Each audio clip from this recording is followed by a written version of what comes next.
I hope to see institutions emerging from Africa that are Ivy League, You cannot expect a better future of our young people if they are not equipped with education and skills. Quality education should not just be for the few. That's state-of-the-art access to emerging technology, access to teachers or lecturers who are really passionate about education. The MasterCard Foundation is a real champion of education, and an education for those who, if not but for this educational opportunity, would not have it. Information is fluid, networks are fluid, trust is fluid. That's the future of education. It's borderless.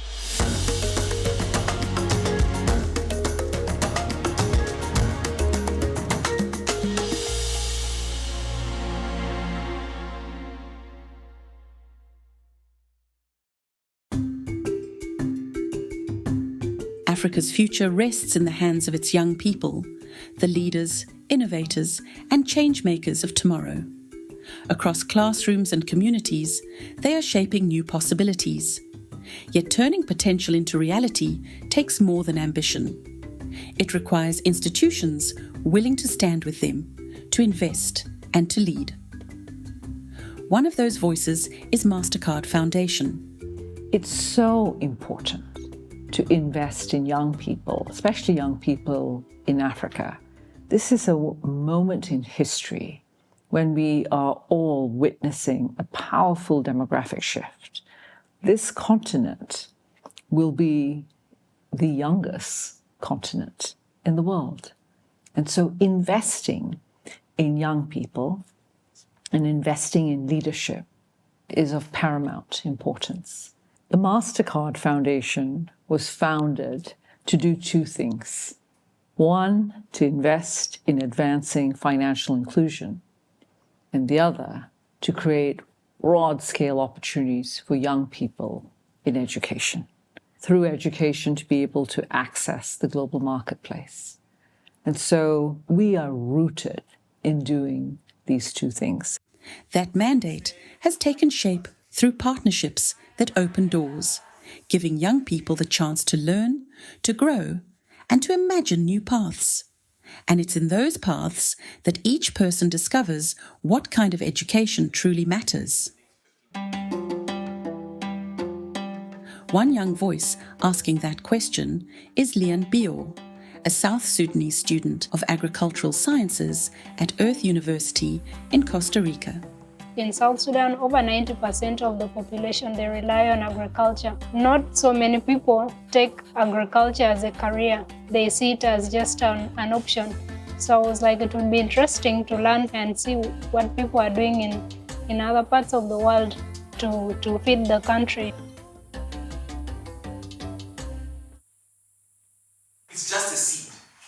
Invest in your learning. Meet Farai Munjoma, an entrepreneur from Zimbabwe who is passionate about education. In 2016, he received the first ever Community Engagement Award from the Anzisha Prize in South Africa, an award that recognizes the efforts of young African entrepreneurs in the Anzisha Fellowship who are leveraging the African Leadership Network. Education as it is a very big and complex machine. Education, the economy, how people get jobs is highly intertwined. But I had a moment where I had to ask myself, what is the right type of education that I should get? Is it just education to read books and memorize facts, or it's education to go into the world and create something? So we want young people to explore their... All of this is important, and it begins with education. Education that takes us well beyond reading and writing and counting, but education that opens up the mind, just as it opens up the heart. With the world's youngest population, Africa's future workforce will be unlike any other. That's why partnerships in education matters so deeply. Earth University believes in the collaboration with the MasterCard Foundation because we share a vision to empower young people, particularly from rural communities, with the tools, values, and education to transform their communities and the world. Through this partnership, we have supported talented students and graduates from across Africa and Latin America, equipping them with practical skills, entrepreneurial mindsets, and a deep commitment to sustainability and social justice. Without proper coordination, interventions by development partners aimed at promoting quality education in Africa would be futile. This is the critical task that the Association for the Development of Education in Africa, ADEA, hosted by the African Development Bank Group, AFDB, continues to undertake. We do it in different ways. The first way is actually to facilitate policy dialogue among the key stakeholders. Our second pillar, support countries to reform their systems. How do we do that? Number one is to look into capacity required. The other example will be around technology. Much as countries apply technology in education, we are lacking linkage to learning outcome. And therefore, together with partners, we have initiated support countries, connecting generation of evidence, capacity building, particularly for teachers, and improvement of learning outcomes. True reform goes beyond walls and textbooks. It's about giving teachers the tools, aligning policy with practice, and ensuring that what young people learn translates into real change. I've really been passionate about access to quality education in the continent of Africa. And so I've been working in the education space for the past 5+ years. Where all this began was really where I was raised. I saw what poverty did to, my friends and how it stifled their dreams. And having that experience really made me want to dream more, to create a space where young people can get exposure to technology at such a young age. And at Jenga Labs, we're seeking to really inspire young innovators in the continent, allowing ourselves to be our own creators of our own. You create the solutions for our own problems through innovation. And so we do this through fun STEM activities, focus on electronics, a bit of coding. What subjects are you guys taking? Growing up in Zimbabwe in 2008, there was a big focus on education. Everybody had to be educated. So parents are more likely to sacrifice the good, nice food as long as they pay for school fees. So that was more than just about learning. It was a responsibility. You are going there to represent your family. We're going to launch that library first with you guys. So when you're going to get your library card, you can go on this. Shasha, we are a digital platform that connects young people with career development, soft skills, and more importantly, opportunities online. How do we ensure that young people go post-secondary with the confidence, with the social capital, and with the awareness? Because most of the young people's inability to succeed is not because they do not have the ability. They simply do not know the options that exist for them. I want to share my experience with this VR. It's actually my first time trying this, and they're so fun. I was literally in the universe. I could see the earth, I could see the sea, the oceans, I could see the land, I could see a satellite, I could see the moon. So what Shasha is looking to do is open up the spectrums and horizons of what someone is able to pursue beyond the traditional path that we have all been told are the only way. Africa's young people are coding, creating, and connecting, shaping new opportunities every day. Their creativity sparks change, but lasting impact depends on how those ideas are carried forward by the systems around them. About 2 years ago, I started an initiative with some of my friends back home. And what we do is we train farmers so that they can learn about practices related to sustainable agricultural production, things to do with climate smart agriculture. So we had to first see what are the farmers lacking. Do they really know the knowledge that other farmers know in other parts of the world? And we realized that it's not the same. Even basic things like crop rotation, things like making compost, not all the farmers know it. We also realized that all the information that is on the internet is mainly, in English, or there is some information in Spanish. There's in other languages like Chinese and Russian, but this the farmers can't assess that in my community they speak local languages. So what we do, we translate this material and then we train the farmers. So it's just like a local initiative that we do, but hopefully in the future when I graduate, it's something that I can work on to make it bigger. Individual efforts, like Leon's, show what's possible. But for solutions like these to grow, they need the backing of institutions and society at large. In every society, in every country, it takes government, it takes the business sector, the not-for-profit sector, it takes civil society organizations, it takes everybody to come together to talk about the society we want to live in and the society we want to see for ourselves and for our children and for our children's children and beyond. That vision is echoed at the continental level, where leaders are working to harmonise education systems and prepare a generation for mobility and opportunity across borders. The role that TADEA, together with other partners, including the MasterCard Foundation, but also the African Union, in shaping education at the continental level, is really critical. Education is a must. I don't see where the continent will actually lead if we don't educate our people. Strengthening education system from countries is so important, but that's really the starting point. The effort we are making in this regard is actually to harmonize quality assurance and also strengthen collaboration to come up with a common qualification framework so that an engineer who graduates from Botswana can actually move to Ivory Coast and be able to operate from here without any problem. Because in the current circumstances, this issue of equivalence is actually killing that movement of labor. The push for harmonisation points to a larger truth. Opportunity grows when education systems adapt and align with national goals. It's really important that we subscribe to a shared vision. And in the case of education, it then means enabling children, young people, to acquire the skills, to acquire the knowledge that's valuable. The South-South collaboration in the education sector continues to foster a powerful exchange of ideas, innovations, and solutions. Through its African student body and networks, EARTH has witnessed firsthand how sharing knowledge between countries in the Global South strengthens education systems and builds solidarity around common challenges like climate change, food insecurity, and youth unemployment. By supporting African students and graduates when they return home to lead change, EARTH and partners like the MasterCard Foundation help catalyze scalable, locally grounded impact initiatives across the country. The MasterCard Foundation is a long-term partner with TADEA. It's about empowering you to get meaningful work and life as well, which connects with education.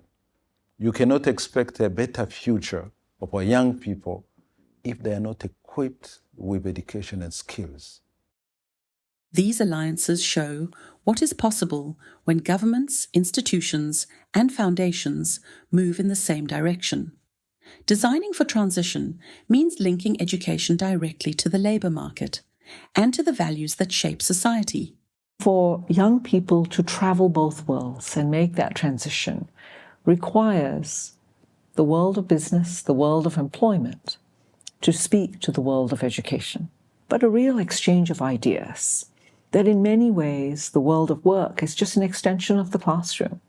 And so while a young person is in school, he or she can establish internships in the world of work and really experience what it means to show up, what it means to be on a team, and to just process, absorb various kinds of information. This doesn't happen by accident. It has to happen by design. And that design needs to be part of the society and that national plan. I think it's an absolute transformation we want to see.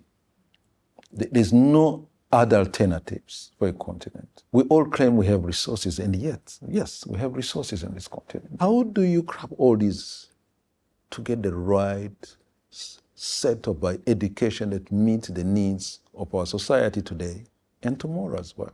And this is where education becomes so important. This is where we need to look at, beyond just talking about capacity building, understanding the transformation we want to see will only be achieved by fixing education, the one that makes sure that it connects with the needs of the labor market, but also the needs of the society. We're not just looking at providing technical skills. We would like also to be able to create some value, creative values in our young people. So to me, that's where we need really to put more emphasis. Earth University's educational model is experiential, holistic, and purpose-driven. We prepare and empower ethical leaders through a hands-on curriculum that combines ethical entrepreneurship, community engagement, appropriate technology, and environmental leadership. The students live and learn in a multicultural, immersive environment where they create food-related startups, participate in professional internships, and lead real-life problem-solving. This approach nurtures critical thinking, resilience, and a strong sense of social responsibility. Behind every system are individual journeys. Young people whose lives are shaped by teachers, mentors, and the opportunities they encounter. If I reflect on the people who've shaped my journey, I think of the lady owning a shop in Uganda, and I think about the church. I think of Palm House Foundation that sponsored my education, and then I think of the amazing team at Ashesi University that really groomed me to be the person that I am. Instilling of the sense and the spirit that you could be anything you so desired if you were to just invest. And education is a pathway there. But you're going to have to work hard and really apply yourself to ensure that you have a path forward. For many, that belief is unlocked through the guidance of those willing to invest time, trust, and knowledge in young people. I was very fortunate at the beginning of my journey that I had two entrepreneurs take me under their wings, all in the education space. The first organization that I worked with was an edtech organization in Kenya called Eneza. The CEO took me under his wing and said, hey, I am going to fly you to Nairobi. You're going to learn everything. And it was that ability to, number one, be humble as a young person, to be able to get into those spaces and say, I am here to just learn. So number one, you need someone that has high learnability skills. It's always a challenge if a young person goes into the world of work and they already think they've figured it out, it's going to be very difficult. And the reality is when you get into the workspace, all the stakeholders, they are looking for the person that they can pour all their wisdom and knowledge in. And there's nothing more satisfying than a young person that says, hey, I'm ready to do the work. Yet even with talent and readiness, barriers remain. For many students, the biggest challenge is simply getting through the door. The most challenges that I've seen so far are mainly financial constraints, not having someone who can pay for you to study. The other challenge is access to opportunities, because it's not everybody that knows that there are scholarships. Some people don't even know that scholarships exist. And so it's meant that we've had to apply ourselves and work with organizations, other partners, to go looking for young people who would never have even heard about the MasterCard Foundation Scholars Program, and to enlist others, whether it's headmasters and teachers, whether it's imams in the mosques, whether it's sisters teaching at the convent school, to look out for those young people in their midst, in their community. We're not speaking of charity. We're speaking about availing ourselves to the talent which we would otherwise not see and not benefit from. Finding and nurturing talent where others might overlook it is what turns education into opportunity, and opportunity into transformation. Education must prepare students not only to understand the world, but to actively make it a better place. Aligning education with employment and entrepreneurship ensures that graduates are ready to create opportunities, not just for themselves, but for their communities. At Earth, Students start and manage real enterprises during their studies, aligning environmental, social, and financial objectives. Through this experience, they gain the confidence to launch their own ventures or lead innovation in existing organizations, which is the key to addressing youth unemployment and driving inclusive economic growth. Education is most powerful when it transforms both the learner and the world they enter. That transformation is seen in new skills, wider networks, and the confidence to grow. I would say I've learned a lot of things. I've gained a lot of things. Mainly, I wouldn't say I'm the same person like how I came here. I would say I know more now about sustainable production. I know more about agriculture. Not only that, my skills as a person, how I interact with people, even my professional network has also widened. So these are things that I've gained here during my time at Earth, and these are things that I really value. The future of education looks at people at the level of their talent, and we invest in them. We don't look at people as a single artifact or template. We are actively looking for the best footballer, for the best accountant, for the best astrophysicist from the day one. And as we start to address young people as the future roles that they are, then we will be able to connect them to the right knowledge, resources, and networks early on so that they can explore those possibilities rather than that being an afterthought. It should be at the center of why they're in school. 1, 2, 3. For policymakers, the challenge is clear. Align education not just with exams, but with the labour market and the society it serves. To do that, a partnership is a starting point. It's so important. No one can achieve all whatever we need to achieve alone. So we definitely understand the need to create this ecosystem and engage appropriately. Secondly, is to actually review our policies, to keep going back into policies. So it's not really just something that you do once. It's something that you keep doing, learning from practices, learning from external factors, and adapt as much as possible. So adaptive system can only be the ones to help change and get whatever result we want to get. And at the heart of every system are the people who make learning possible. Passionate educators and constantly evolving curricula. For me, the aspiration is to really get everyone access to quality education, like that's state-of-the-art access to emerging technology, access to teachers or lecturers who are really passionate about education. Having passionate teachers is really critical in someone's education experience. So how do we get educators who really love teaching? And how do we have a curriculum that is constantly being updated? Africa's young people remind us of a simple truth. Talent is everywhere, but opportunity is not. And when opportunity is scarce, belief becomes the first act of leadership. Don't let anyone make you believe that you know less just because you're on the African continent. What you know, what someone else knows, the same thing. It's just access to resources and access to opportunities. That call for confidence is echoed by institutions that see Africa's future as inclusive, transformative, and already in motion. Earth envisions a future where education in Africa is inclusive, transformative, and purpose-driven. Our goal is to contribute to an education system that prepares leaders who transform food systems to be positive for people and planet, and to improve the livelihoods of producers all across the continent. With the continued support of networks like the Mastercard Foundation Scholars Program and the Mastercard Foundation Earth University Fellowship Program, and strong South-South collaboration, we believe this future is not only possible, but already underway. Building Africa's future will depend on more than resources or ambition. It will hinge on how deeply leaders and partners are willing to believe in one another. The future of partnerships in Africa is going to be based on trust. Will we trust each other to drive, to collaborate, to partner? And will funders and partners look at a young entrepreneur and say, I'm going to trust you and write you that check?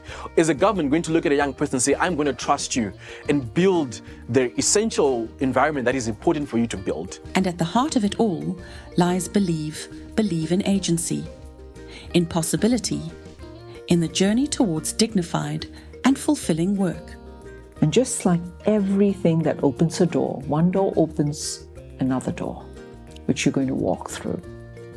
And so it's important to recognize that it's a process and to believe in your own agency and to believe that you're journeying closer to that what you would call dignified work, your opportunity, your passion.